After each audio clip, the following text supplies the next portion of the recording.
మా ఉత్తరాఖండ్ చార్ధామ్ యాత్రలోని 10వ రోజు ప్రయాణంలో మొదట బద్రీనాథ్లోని బ్రహ్మకపాలం దర్శించుకున్నాం కదా.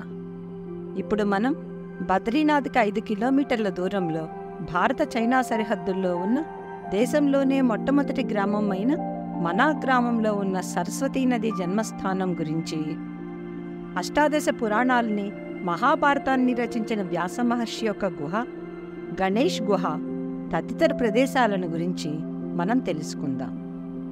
మేము మా యూట్యూబ్ ఛానల్లో పోస్ట్ చేసిన ఉత్తరాఖండ్ చార్ధామ్ యాత్ర సిరీస్లోని ఇతర వీడియోల లింక్స్ని డిస్క్రిప్షన్ బాక్సులో ఇచ్చాము. ఆ వీడియోలను తప్పక చూడండి. హాయ్ ఫ్రెండ్స్, మేము మీ పద్మావతి మురళీకృష్ణ మిమ్మల్ని మా కల్చరల్ సోల్ ఇండియా యూట్యూబ్ ఛానల్కి ఆహ్వానిస్తున్నాము. వాతావరణం బాగోలేదని, కుంభవృష్టి వర్షాలు పడవచ్చని ప్రభుత్వం నుంచి మా సెల్ ఫోన్కి మెసేజ్లు వస్తున్నాయి.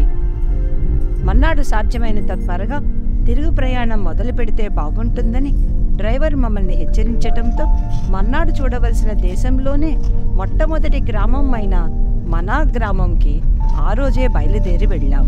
బద్రీనాథ్కి 5 కిలోమీటర్ల దూరంలో ఉన్న మనా గ్రామం చేరుకుని అక్కడ విశేషాలు మాకు చూపించటానికి 300 రూపాయలు ఇచ్చి ఒక గైడ్ని మాట్లాడుకున్నాము. మనా గ్రామం చూడటానికి 4-5 కిలోమీటర్లు నడవవలసి ఉంటుందని మా గైడ్ చెప్పారు. అతను మాకు తోడుగా వచ్చి ఆ గ్రామంలోని సందర్శనీయ ప్రదేశాలను చూపించటమే కాకుండా ఆయా ప్రదేశాల గురించి వివరించి చెప్పారు. మేము నడక మొదలుపెట్టగానే గైడ్ ఆ ప్రాంతం యొక్క స్థలపురాణం చెప్పటం మొదలుపెట్టారు. ఎదురుగా నారాయణ పర్వతం మీద బద్రీ విశాల్ తల్లి అయిన మాతామూర్తి మందిరం మనకి కనిపిస్తోంది. బ్రహ్మదేవుని కుమారుడైన దక్షుడు, మను కుమార్తె అయిన ప్రసూతి దంపతులకు జన్మించిన మాతామూర్తికి నరనారాయణులు జన్మించారు.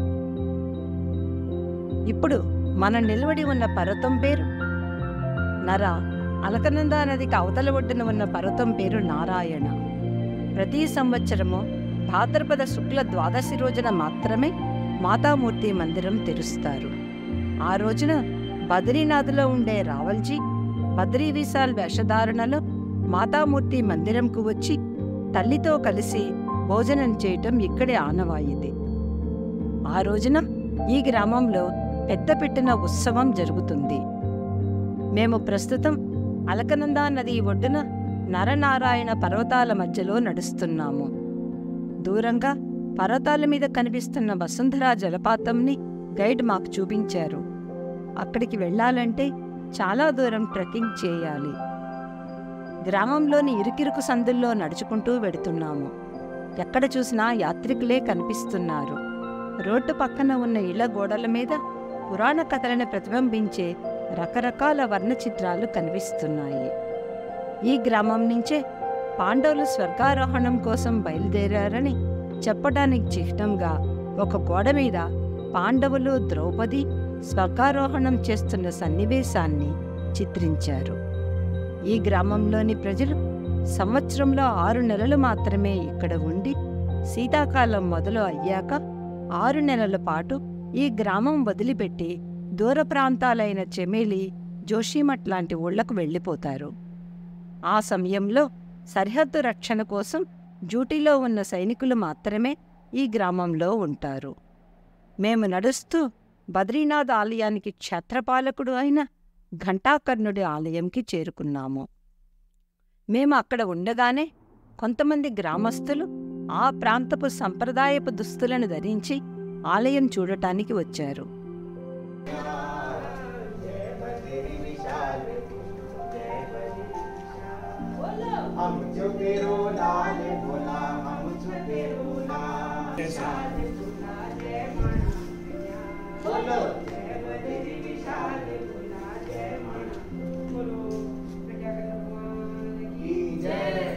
వాళ్ళందరూ ఘంటాకర్ణుడిని ఆరాధిస్తూ పాటలు పాడుతున్న సన్నివేశం చూడటానికి చాలా అందంగా అనిపించింది.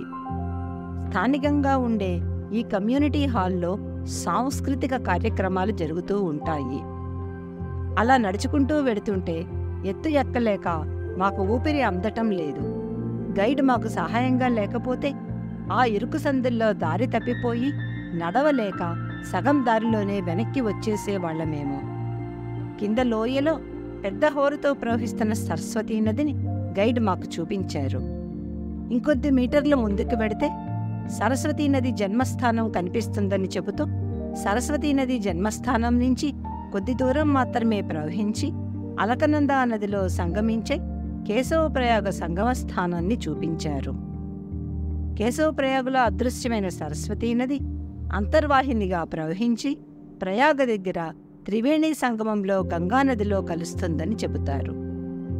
సరస్వతీ నది కేశవప్రయాగలో అదృశ్యం అవటానికి గల ఒక ఆసక్తికరమైన పురాణ కథనాన్ని గైడ్ మాకు వివరించారు. సరస్వతీ నది ఒడ్డున వ్యాసుడు చెబుతుండగా 18 పురాణాల్ని, మహాభారతంని గణేశుడు భూజపత్రాలపై రాస్తున్న సమయంలో చెవుల చిల్లులు పడేంత హోరుతో ప్రవహిస్తున్న సరస్వతీ నది వారి ఏకాగ్రతని భగ్నం చేస్తోంది.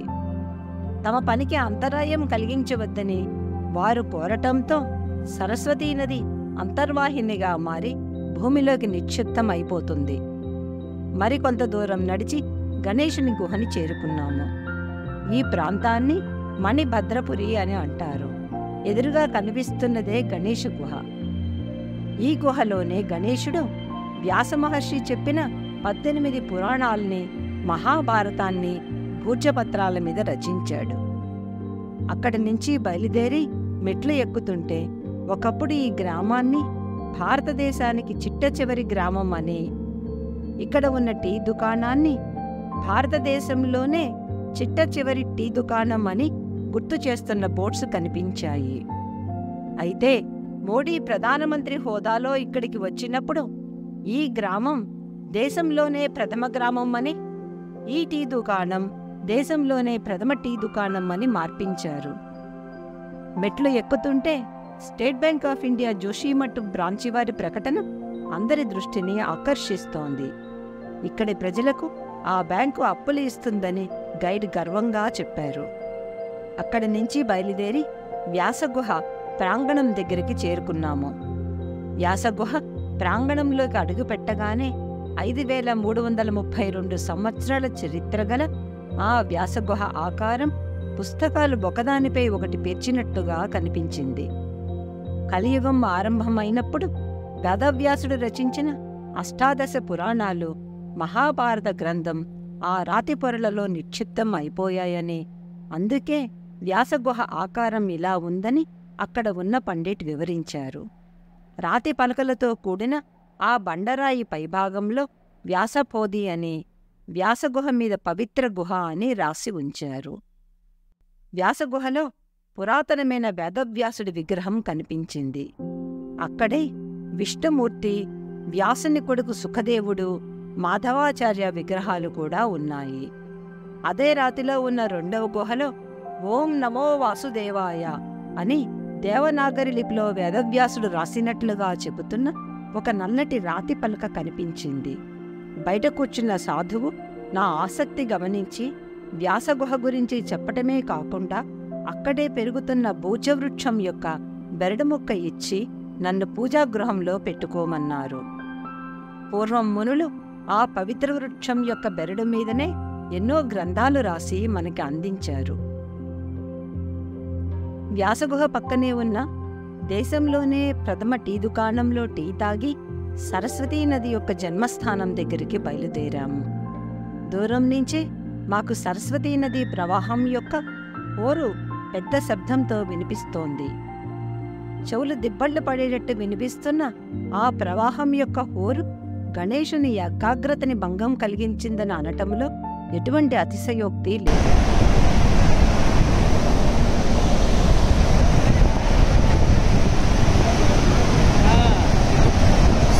సరస్వతీ నది మీద కట్టిన వంతెన మీద నిలబడి కొన్ని అడుగుల దూరంలో కొండరాళ్లని బద్దలు కొట్టుకుంటూ విపరీతమైన హోరుతో ప్రవహిస్తున్న సరస్వతీ నదిని చూసి తీరాల్సిందే. ఎందుకంటే సరస్వతీ నది ప్రవాహాన్ని ఇక్కడ కాకుండా మరో ప్రదేశంలో చూడలేము. కేవలం కొన్ని మీటర్లు మాత్రమే ప్రవహించి సరస్వతీ నది అంతర్వాహినిగా మారి భూమిలోకి నిక్షిప్తమైపోతుంది. ఇంకో పక్కన కొండవాలలో ప్రతిష్ఠించబడ్డ అందమైన సరస్వతీదేవి పాలరాతి విగ్రహంకి భక్తులు పూజలు చేస్తున్నారు. పక్కనే కొండ చర్యలలో నుంచి ధారగా పడుతున్న మానస సరోవరం నుంచి వస్తున్న నీటిని అందరూ సీసాలలో పట్టుకుని తీసుకొని వెడుతున్నారు. ఎటువంటి కాలుష్యం లేని ఆ నీటి రుచి ఎంతో అద్భుతంగా అనిపించింది. అక్కడ సరస్వతీ నదీ జలాన్ని సీసాలలో పోసి అమ్ముతున్నారు. నదికి రెండవ పక్కన కొత్తగా సరస్వతీదేవి ఆలయం కట్టారు. వంతెన దాటి నదికి రెండవ పక్కకి వచ్చాక మేము ఇంతవరకు భీంఫూలుపై నడిచామని అర్థమయ్యింది. పాండవులు, ద్రౌపది స్వర్గారోహణంకి బయలుదేరినప్పుడు ఈ ప్రదేశంలో ఉధృతంగా ప్రవహిస్తున్న సరస్వతీ నది వారి ప్రయాణానికి అడ్డు వచ్చింది. భీముడు ఒక పెద్ద శిలను ఎత్తి నది యొక్క రెండు గట్లని కలిపేలా అడ్డంగా వేశాక ఆ శిలపై నడుస్తూ పాండవులు, ద్రౌపది సరస్వతీ నదిని దాటగలుగుతారు. ఆ రాతి మీద భీముడి 5 చేతివేళ్ల ముద్రలని, పక్క రాతి మీద భీముడి అరచేతి ముద్రలని గైడ్ మాకు చూపించారు. అక్కడి నుంచి కొన్ని అడుగుల దూరంలో ద్రౌపది నడవలేక సొమ్మసిల్లి పడిపోయిన ద్రౌపది గుహ చూపించారు. ద్రౌపది సొమ్మసిల్లి పడిపోయి తను చాలించగా ఆ ప్రదేశంలో ద్రౌపది ఆలయాన్ని కట్టారు. ఆ ద్రౌపది ఆలయాన్ని చూడాలంటే ఇంకా చాలా దూరం నడవవలసి ఉండటంతో మేము దూరం నుంచే చూసి నమస్కరించుకున్నాం. దూరంగా కనిపిస్తున్న ఆ టీ దుకాణం అడ్డంగా ఉండటంతో దాని వెనకాల ఉన్న ద్రౌపది గుహ మనకి పూర్తిగా కనబడటం లేదు. పాండవులు తమ స్వర్గారోహణం కొనసాగించినట్లు చెబుతూ అందుకు గుర్తుగా ఆ మార్గంలో ఒక స్వర్గారోహణ తోరణం నిర్మించారు. మనా గ్రామంలో చూడవలసిన విశేషాలు అన్నీ చూపించాక గైడ్ మమ్మల్ని ఇంకో దగ్గర దారిలో కారు దగ్గరికి తీసుకువచ్చి దింపేశాడు. గైడ్ని పెట్టుకుని ఉండకపోతే ఆ గ్రామం మొత్తం మేము చూడగలిగి ఉండేవాళ్లం కాదు అని అనిపించింది. అక్కడి నుంచి కారులో బయలుదేరి హోటల్కి రావటంతో మా 10వ రోజు యాత్ర ముగిసింది. మర్నాటి ఉదయాన్నే ఊరసీమాత ఆలయమును, బద్రీనారాయణ ఆలయమును దర్శించుకుని సాధ్యమైనంత త్వరగా మా తిరుగు ప్రయాణం మొదలుపెట్టాలని అనుకున్నాము. ఈ వీడియో కనుక మీకు నచ్చితే ఈ వీడియోని సబ్స్క్రైబ్ చేసుకుని లైక్ చేయటమే కాకుండా మేము తర్వాత పెట్టబోయే వీడియోలను కూడా చూడండి. ఆ వీడియోల్ని అందరికీ షేర్ చేసి మా ఉత్తరాఖండ్ చార్ధామ్ యాత్రా విశేషాలను అందరికీ పరిచయం చేయండి.